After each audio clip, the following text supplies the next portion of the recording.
حضرت عمر فاروق رضی اللہ تعالیٰ عنہ بدر کے میدان میں جب نکلے نا بدر میں، تو حضرت عمر سے حضور نے تجویز مانگی، فرمایا صف بندی کیسے کریں، کس طرح لڑنا ہے؟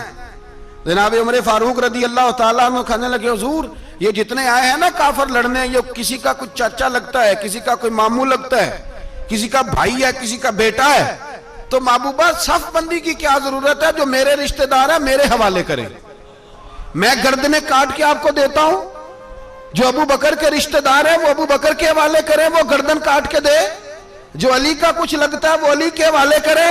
ہم دنیا کو بتائیں گے کہ اشداء علی الکفار، اشداء علی، اس کے لیے ہمارے پاس سختی ہے، کوئی نرمی، وہ ہمارا سگا بھی ہو تو اس کے حق میں کوئی نرمی۔ حضرت عمر نے اپنے سگے ماموں کی گردن کاٹی بدر کے دن، سگے ماموں کی۔ حضرت ابو عبیدہ بن جراح، سنو، اسلام امن کا درس دیتا ہے، محبت کا درس دیتا ہے، بھائی اسلام ہی تو امن کا درس دیتا ہے، پر جڑی بوٹی کاٹنا بدامنی نہیں ہوتا، ظالم کا ہاتھ پکڑنا بدامنی، اور امن والے اور ہوتے ہیں بزدل، ان دونوں میں فرق ہوتا ہے۔ امن والا بننے کا کہا گیا ہے، بزدل بننے کا کہا۔ میرے نبی پاک نے جو بدر میں تلوار اٹھائی تھی، زرہ پہنی تھی، حضور علیہ السلام نے لوہے کی جیکٹ پہنی تھی، تو وہ بھی میرے رسول پاک نے امن کے لیے ہی پہنی تھی۔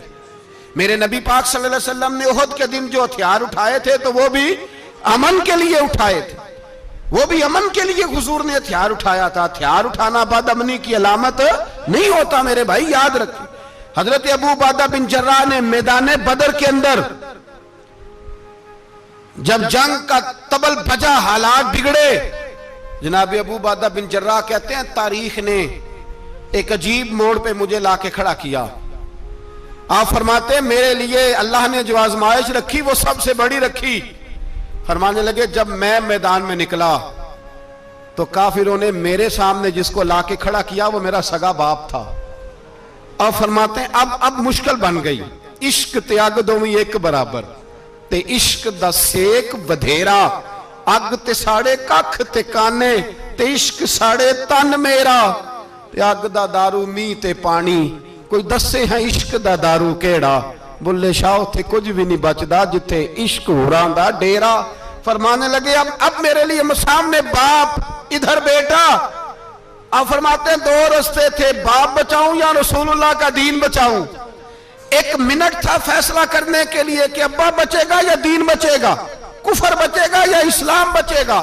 فرماتے ہیں میں نے منٹ پورا نہیں سوچا، میں نے تلوار اٹھائی، باپ کی گردن کاٹ کے گرائی اور رسول اللہ کا دین بچا لیا۔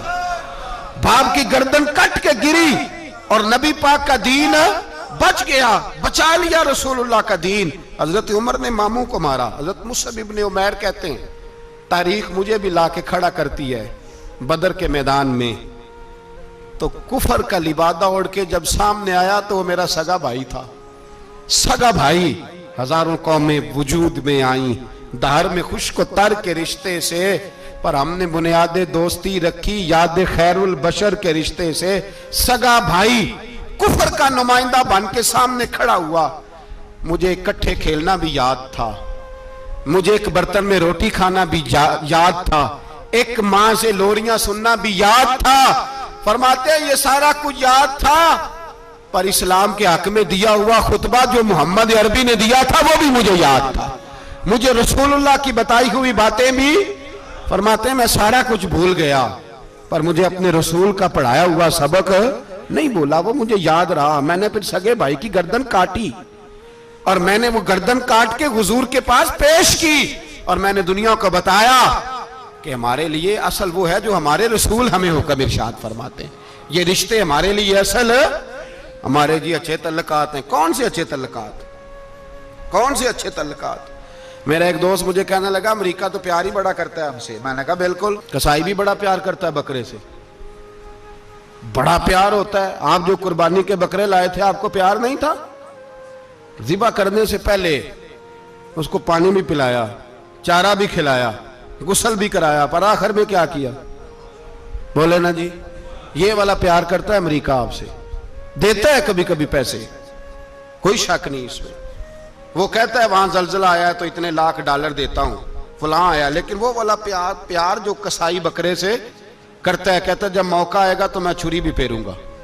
اور اپنے وقت پہ آ کے وہ, یہ میری مثال یاد رکھ لینا, امریکہ کا پاکستان سے اور مسلمان سے وہ والا پیار ہے جو بکرے کا کسائی سے اور کسائی کا بکرے سے ہوتا ہے. وہ چارہ ڈالتا ہے, موٹا کر کے ذبح کرتا ہے, پتلا ذبح کرنے میں اسے لذت نہیں آتی. اور بھائی یاد رکھو, حضرت ابو بکر صدیق رضی اللہ تعالیٰ عنہ, عرب کے لوگ جب جنگ کرتے تھے تو ایک ہاتھ میں ڈھال پکڑتے تھے, ایک ہاتھ میں تلوار پکڑتے تھے, لوہے کی ڈھال. جب دشمن حملہ کرتا تھا تو ڈھال آگے کرتے تھے. وہ کئی دفعہ ٹکرا کے ڈھال سے تلوار گر جاتی تھی. حضرت ابو بکر صدیق میدان میں نکلے, بیٹا کافروں کی طرف سے لڑنے آیا ہے, سگا بیٹا. اور میرے مصطفیٰ کریم نے فرمایا اولاد بزدل کر دیتی ہے آدمی کو, پر جب ایمان پختہ ہو تو پھر صحابہ نے اس بزدلی کی بھی پرواہ نہیں کی. سگا بیٹا کافر کی جانب سے آیا, حضرت ابو بکر صدیق نے تلوار سے حملہ کیا, بیٹے نے ڈھال آگے کی. جب صاحبزادے نے ڈھال آگے کی نا تو حضرت ابو بکر کی تلوار لوہے کی ڈھال سے ٹکرائی, تلوار گر گئی. اب حضرت ابو بکر نے ہتے ہو گئے, صاحبزادے نے اٹھائی تلوار. کہتا ہے جب میں مارنے لگا تو خیال آیا گھر تو میرا اجڑے گا نا, باپ تو میرا ہی ہے نا. صاحبزادے کہتے ہیں میں ابو بکر صدیق کو چھوڑ کے چلا گیا. بعد میں مسلمان ہو گئے, کلمہ پڑھ لیا. ایک دن گھر میں بیٹھے تھے تو بات شروع ہو گئی. صاحبزادے کہنے لگے ابا جی وہ یاد ہے نا جب میری ڈھال سے آپ کی تلوار ٹکرائی تھی اور تلوار گر گئی تھی تو میں نے آپ کو باپ سمجھ کے چھوڑ دیا, میرا ہی گھر اجڑنا تھا باپ سمجھ کے. جناب صدیق اکبر رضی اللہ تعالیٰ عنہ, صاحب ابن شام نے لکھا ہے کہ اپنی سرین پر 2 دفعہ ہاتھ مارا, 2 دفعہ. کہنے لگے بیٹے تو اس وقت کافر تھا, تو نے مجھے چھوڑ دیا. میں جب واپس پلٹا تھا نا اسی دن اسی لمحے تو میرے دل میں خیال تھا کہ بیٹے نے تو چھوڑ دیا ہے, لیکن اگر بیٹا یوں میری تلوار کے نیچے آتا میں بیٹا سمجھ کے معاف نہ کرتا, کفر کا نمائندہ سمجھ کے قتل کر دیتا. اس لیے کہ میری نظر میں اگر کوئی اہمیت ہے تو رسول اللہ کے فرمان کی اہمیت ہے. باپ بیٹے اولاد کی کوئی اہمیت ہے؟ اشداء علی الکفار, کافر سے نفرت ہی نہیں ہوتی. یہاں تو موج لگ گئی ہے, ایک عام نوجوان سے لے کے عام آدمی سے وزیر اعظم تک کی سوچ یہ ہے کہ رہائش امریکہ میں ہونی چاہیے, لندن میں ہونا چاہیے, بس یہی سوچ ہے. اب تو اللہ تبارک و تعالیٰ معاف کرے جس کے پاس پاسپورٹ ہے لندن کا, یورپ کا, وہ سمجھتا پتہ نہیں میں کون سی بلا ہوں. چھوڑو, کس چکر میں پڑ گئے ہو, کس طرف نکل گئے ہو. صدر صاحب امریکہ کے صدر کے ساتھ فوٹو کھچاتے ہیں تو وہ 2 فٹ اونچا ہو جاتے ہیں. بس کرو یار, یہ کمزور لوگوں کی علامت ہے, کمزور لوگوں کی. حضرت عمر فاروق رضی اللہ, مجھے پلٹ کے یاد آتے ہیں سیدنا فاروق اعظم. حضرت فاروق اعظم رضی اللہ تعالیٰ عنہ سے عیسائی بادشاہ نے کہا میں ملنا چاہتا ہوں. آپ فرمانے لگے ٹائم نہیں, جو تجھے ملنا ہے وہ مدینے کے غریبوں کو نہ ملوں گا, وہ رسول اللہ کے نوکروں کو نہیں ملوں گا, تجھے مل کے کیا کرنا ہے.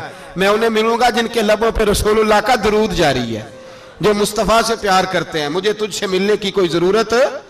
ہمارے ہاں وہ نفرت نہیں کفر کے لیے جو مسلمان کے دل میں ہونی چاہیے, وہ مزاج ہی نہیں ہمارا, وہ شعور ہی نہیں.